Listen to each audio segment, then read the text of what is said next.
Mais c'est-à-dire que la question que tu poses ici, on vient d'y répondre un tout petit peu dans ta question précédente. On a une tendance naturelle à bien trop centraliser l'aspect juridique du halal. Tu vois?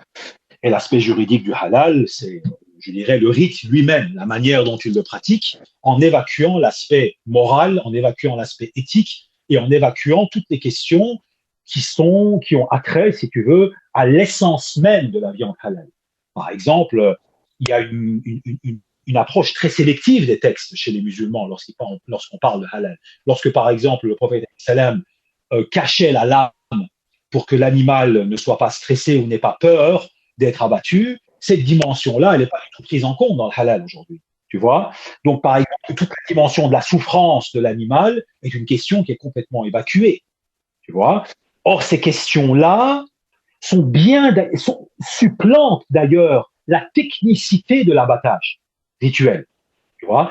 Et malheureusement, comme on est dans une ère très intéressante, on est dans une ère de l'inversion, on a complètement inversé l'ensemble des polarités. C'est-à-dire qu'en fait, tant que le rite a été appliqué techniquement, on pense respecter la loi de Dieu. Tu vois? Et toutes les questions afférentes qui sont encore plus importantes que l'abattage lui-même sont complètement évacuées, comme par exemple la souffrance de l'animal, l'industrialisation de l'abattage qui entraîne inévitablement la souffrance de l'animal. Tu vois? Alors bien évidemment, je ne suis pas en train de proposer le véganisme, ni je ne suis pas du tout en train de proposer quoi que ce soit.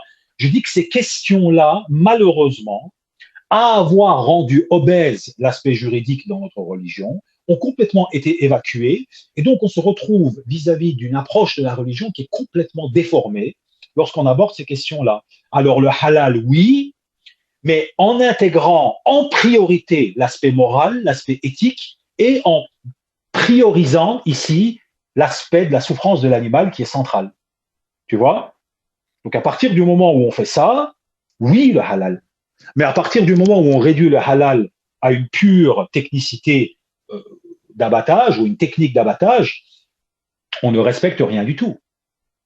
Je vais te faire un parallélisme pour que tu comprennes un tout petit peu mon propos. Imaginons par exemple, tu sais, dans le corpus scripturaire de notre religion, on a énormément de textes. Bon, par exemple, le respect du voisin est quelque chose qui est presque de la catégorie du sacré en islam. Tu vois? Mais la prière aussi est sacrée en islam. On est d'accord? Alors, imaginons que tu te retrouves face à un dilemme qui consiste à prier, donc ça veut dire l'obligation de prier, mais que ton obligation de prier va entraîner un désagrément pour le voisinage. Qu'est-ce qu'on peut observer aujourd'hui, par exemple, dans les prières, quand les mosquées sont bondées? Qu'est-ce que les gens font?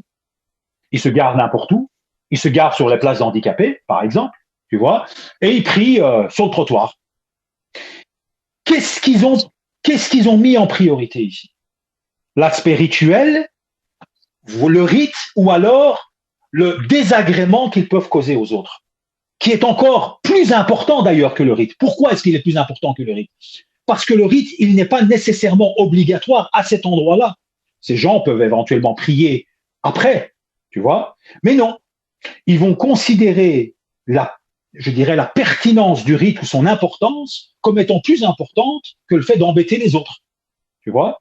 Et ça, c'est une inversion des polarités de notre religion. Tu comprends? Et c'est la même chose par rapport au halal. L'animal est une créature de Dieu. Sa souffrance rend la viande non halal. À partir du moment où tu montres la lame à l'animal, bah, tu as déjà trahi la parole, la demande du prophète qui est de cacher la lame, par exemple. Mais ça, c'est quelque chose qu'on ne va pas du tout prendre en considération. Non, mais ça, c'est pas grave, ça. Tu vois? Donc, c'est ça le problème. C'est-à-dire que les musulmans ont une approche très sélective par rapport même à leur propre texte. Tu vois? Et ça, c'est quelque chose d'inacceptable pour moi. C'est-à-dire que on évacue complètement toutes les dimensions qui sont l'essence même de l'islam, c'est-à-dire la spiritualité, l'éthique et la morale, pour propulser en avant l'aspect législatif en permanence. Tu vois? Et on pense réduire la religion à l'aspect législatif. Et ça, c'est une trahison de l'essence même de l'islam. C'est pas une interprétation possible de l'islam. Tu comprends?